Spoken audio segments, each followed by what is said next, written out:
Thank you very much for signing up through the for my presentation. So this is today, I'm going to talk about the estrogen and how to balance it naturally.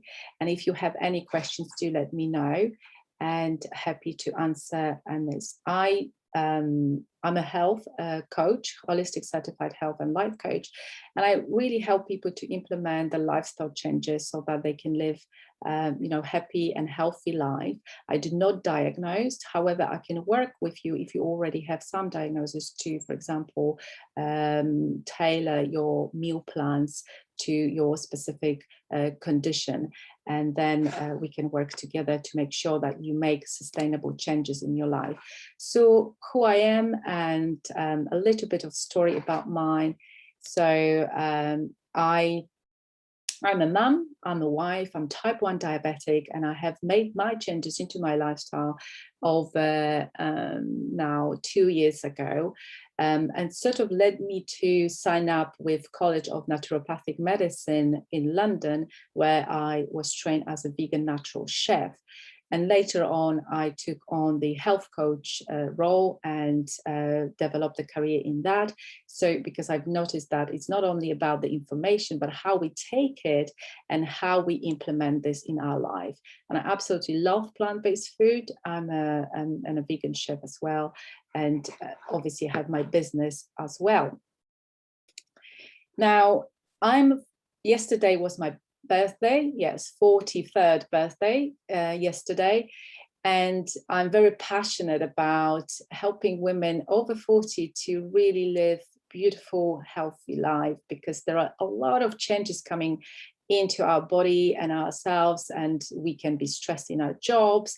So all of that is coming together, and sometimes we don't realize what's happening, and we have some symptoms, but we not necessarily sometimes not do a lot about them, or we just feel like, well, that's the way it should be. But actually we can have a wonderful, energetic life, healthy life.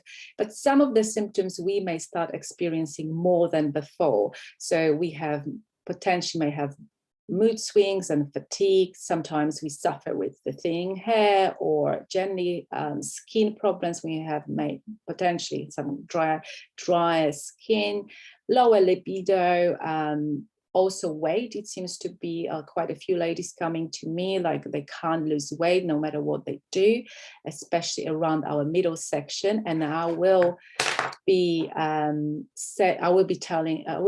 just saying a little bit why is potentially that. Everyone is very individual, so one things may happen for one person but not necessarily for the other. So I generally say, like, this is what has been noticed for a majority of the ladies. We may be more anxious than before and react badly to that, and we can have a little bit of brain fog or more memory lapses. I sometimes go into the kitchen and I can't remember why on earth I came to the kitchen and what I wanted to achieve in here or what I wanted to do, or other things as well. So definitely it happens. And I just see as a self-care as the whole body experience. Yeah. So we work on the nutrition, but we work on the mindset and the stresses and the changes. And we look at holistic view in making sure that we implement that in our lives. So what is the estrogen? So estrogen is obviously a sex hormone, one together with the progesterone. And it's not only that, but it's an important part during our puberty, where our body is preparing to have children. And that's the main role in that. It gives us the feminine qualities and abilities. But it also regulates our cycle. It protects our bones and heart, muscle mass, brain, and joints. So we have so-called estrogen receptors all over our body. We have it in brain. So receptors is like the protein, and they attract basically the estrogen. We obviously, it gives us, it's in the breast, and it also is in our kind of midsection and increase our fat stores, but also other things as well, and give us the muscle strength and regulates the libido and memory, because our brain really, really depends on estrogen levels. So our body has mechanism in order to produce estrogens when our reproduction system is sort of shutting down a little bit, unfortunately, in our 40s. So our progesterone levels going down and our estrogen levels going down as well. So that's what happens. And therefore, our body has to have mechanism to be able to produce estrogens, because it's so critical for other functions and healthy functions, for bone health, for example, and for our memory and our healthy brain. So really, really important part. So how do they work? Obviously, they are predominantly our reproductive systems, and but we have receptors in our cells and in our brain. One of the things I wanted to mention as well is about the cancers. The cancers, sometimes we have the malign cells, and they have these receptors. Not all of them, some certain types of, and especially the breast cancers, they have those receptors in the protein where estrogens and progesterone can fuel the cancer growth, because estrogen is the growth hormone. So it loves growing, and that's why it's been attracting to those receptors in the malign cells, and where the cancers are formed, and quite often in our breasts. So progesterone helps prevent the uterine lining from getting too thick. And if we have lower level progesterones, which we do because it only is produced after ovulation, so when we stop ovulating, that progesterone is gone most of the time. So in order to ensure the balance of progesterone, sometimes it's just, this is such a massive difference that maybe some of you heard about the HRTs, the hormones replacement therapy, and you getting in a progesterone gels, which you can put on your skin to regulate the progesterone levels, because the progesterone is going to go very, very quickly down. And what happens, you are in a kind of estrogen dominance, because estrogen levels also coming down, but they are coming down slower than progesterone. So that's what it's called, is estrogen dominance. But also estrogens can be produced by other things, which I will show you in a minute, therefore creating that estrogen dominance, and then that creates all sort of other symptoms. Estrogen is growth promoting hormone and helps cells to multiply, and in order to thicken the uterus to prepare for pregnancy. That's the main role of the estrogens in terms of the reproduction system. That's why it's such a good, unfortunately, the one when we have it and fueling the cancer growth cells potentially when there are any kind of problems in there. So what may happen in terms of the impact of estrogen imbalances is stress cortisol. So this is a stress hormone. And if we are stressed a lot of cortisol is produced by our adrenal glands. And this is covered in my previous presentation. But cortisol has to be produced from something. So it is needed at the expense of progesterone. So the progesterone, which we don't have a lot anyway in our later life, we're going to be used for cortisol to help with the stress. So again, contributing to increasing estrogen dominance. So one of the things I will mention later on is how we can manage the stress levels in order not to produce that much of cortisol and really calm down our nervous system. Toxins, there is a lot of toxins in the air. Sometimes we can't do anything about it, but there are chemicals in our plastics, bottles, aluminiums, skincare products, and also on our vegetables. Like there is a lot of herbicides and pesticides, so it's important to wash them correctly and even soak them for a bit of time to get rid of that toxin on there. And they're called chemicals xenoestrogens, so they are outside, but they can mimic our own natural estrogen, and they come into our body and interact with our systems, unfortunately. Diet is the first thing I addressed, because yes, we can look at that test and understanding that we are in a peri-menopause and we have a bit of hormonal imbalances of progesterone levels going down and estrogen. But the third thing we want to do and see is how we can help ourselves with the right diet. Then we look at the potential supplementation, and then we look at any other medication. The problem is sometimes women wait too long. So when they come in their 50s or just before, the only thing is to have the probably sometimes to act quickly and get rid of some of the symptoms I'm going to talk about, is to go into HRT. And you can have more friendly version now, is a bioidentical hormones. But if we could act before that, we could probably minimize some of those. It's never guaranteed, but we could minimize some of those effects. So if we have a high carb diet, the sugar, the processed food and food diet is increase the insulin levels, and insulin also increases the estrogen production.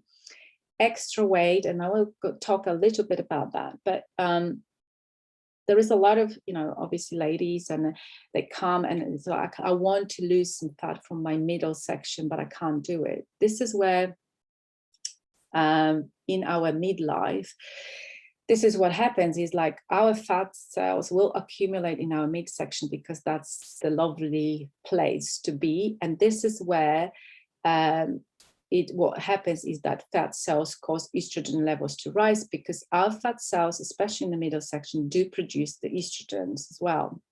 So the more fat you have, the more estrogen you will make. And that's because the body is quite clever, and there is some theory behind us having a bit of fat in the middle more than we want to, and it's more difficult to lose because your body holds on to that. So if you feel like, if you know that your body, your reproductive system, well, it cannot produce estrogen anymore in a normal way, the body has to produce it from somewhere. So fat cells will produce this. So there is theory behind that. So your body will hold on to this as the precaution. And obviously with the wrong diet, which is high in carb and sugar, there will be a lot of that available. And that could lead, we need a little bit, but not too much. And that will lead to estrogen dominance because there will be a lot of estrogen produced. Birth control pills can lead to excess estrogen as well. And poor digestion and liver function. This is such a critical part as well, because our liver detoxifies hormones and it detoxifies estrogen. So if we have a lot of estrogen in our body because of the other things I mentioned, our liver will take it and will, detoxify it and remove from body. We want to detoxify properly. Sometimes our liver function does not function properly because of different factors in our life. It's one of the organs which obviously can regenerate, but we can help it with the lifestyle changes, and we can help liver to function a little bit better. We can imagine that if for the last, I don't know how many years, you took a lot of painkillers, your body has to detoxify every single medication you take. So it has been impacted, and that definitely happened for me when I used to take a lot of painkillers for my lower back pain. So there are obviously certain symptoms,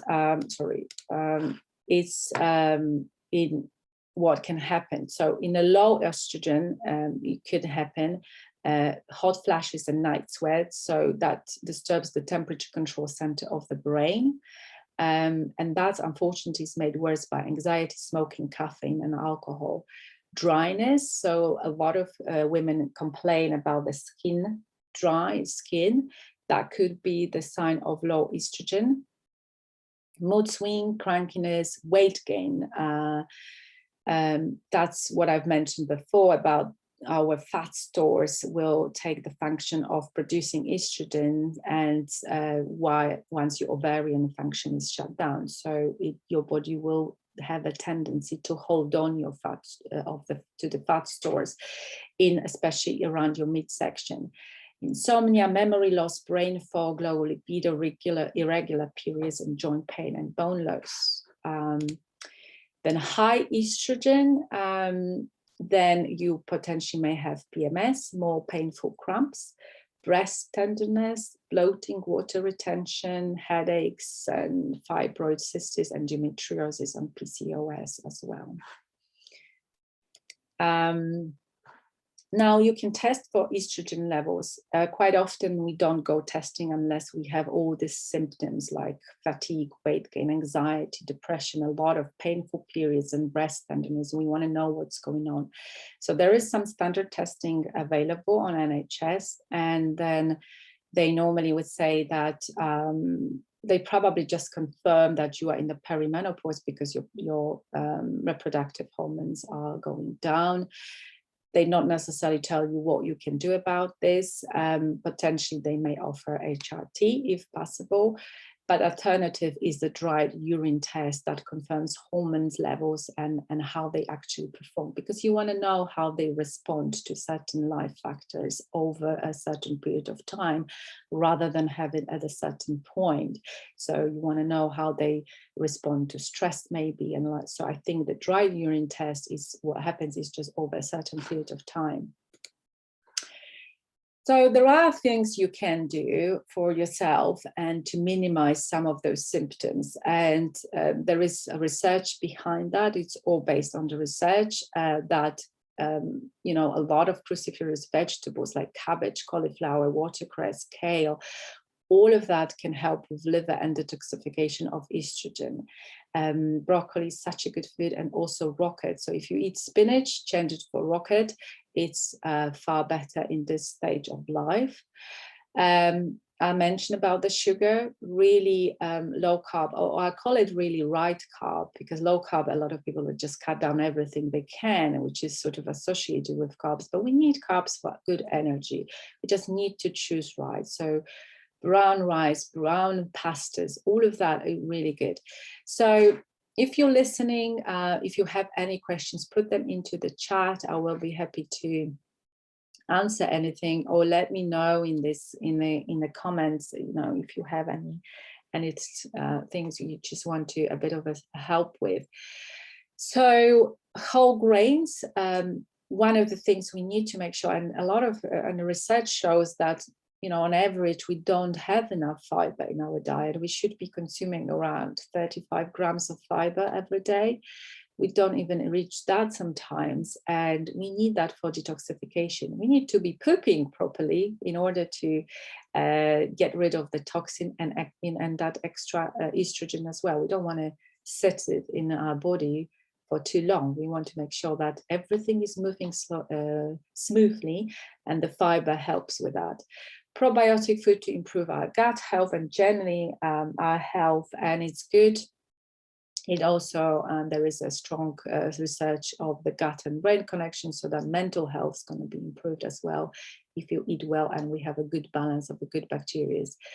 And don't be afraid of cleansing and detoxing programs. They are so good. Sometimes they open your eyes to different things, and they say, well, it gives you a little bit of time to focus on yourselves. Good detoxing programs, they focus not only on food or really fasting and all of that. I do detox programs. They are not about fasting. It's about removing some of the allergens, caffeine, sugar, dairy, and give yourself a little bit of break and a little bit of insight what may be going on. And but they also focused on stress tools, making sure that you address the whole body, that you have the time for relaxation and other things during the program. So this really is sometimes good, and the first step sometimes my clients or even from other practitioners are offered, especially if you have something and you don't know what that is and you would like to address it. In my recent cleanse, which I did I think now 2 months ago, it was the lady who healed her allergy because she didn't know what is that. She was taking a lot of you know, different tablets for allergy, and she just cut down all of the things, all of the allergens, gave her gut a little bit of time to heal, and she got rid of the allergy, and she was able to reintroduce some of the food, and the allergy never came back. So there is a bit of the curiosity to you know, just to put that into place. So really is is that it in terms of the other thing is, I said tofu, time out for you. So having a little bit, like as I said about the stress, making sure that you have the lifestyle, the stress management, that you have some happiness and joy in life, have some creativity, purpose, the exercise, but really choosing something which is good for your body. And it takes a little bit of research, because too much of the exercise and the wrong type put additional stress on your body. So instead of your body to lose weight, it actually doesn't do it because it's too stressed. Like I had that. I was doing a lot of boot camps, but it was too stressful for my body. So now I do a gentle run two times a week. And I put a lot of effort into strength exercise. Your muscles is your health. It will keep your bones healthy, improve your metabolism, your insulin sensitivity as well. So make sure that you get your dumbbells or something and do a little bit of exercise every day. And I use relaxation and mindfulness technique, being present, not creating, scenarios for myself. It takes a little bit of effort, but it's amazing how you can feel with that. And I use essential oils for emotional support. Yeah, and that's my offer. The first, Recharge and Renew program, which is 10 days. The cleansing program starts on the 1st of June, celebrating my 45th birthday. And it's so that's the cost for 10 days. But I do work on one-on-one, but that's my kind of cleanse program, which is my signature program. I like doing it, and I took a lot of ladies through this, and it's going to start on the 1st of June. But my also challenge, which I will post on Meetup, is free challenge next week, 3 days to your health over 40, and I will be covering a little bit more of that from the practical point of view next week. So I'll put that into Meetup if you want to sign up. It's going to be in a Facebook group. It will be lives and all of that as well. So thank you very much. Not sure whether you have any questions. And what I will do, I will just stop recording for now.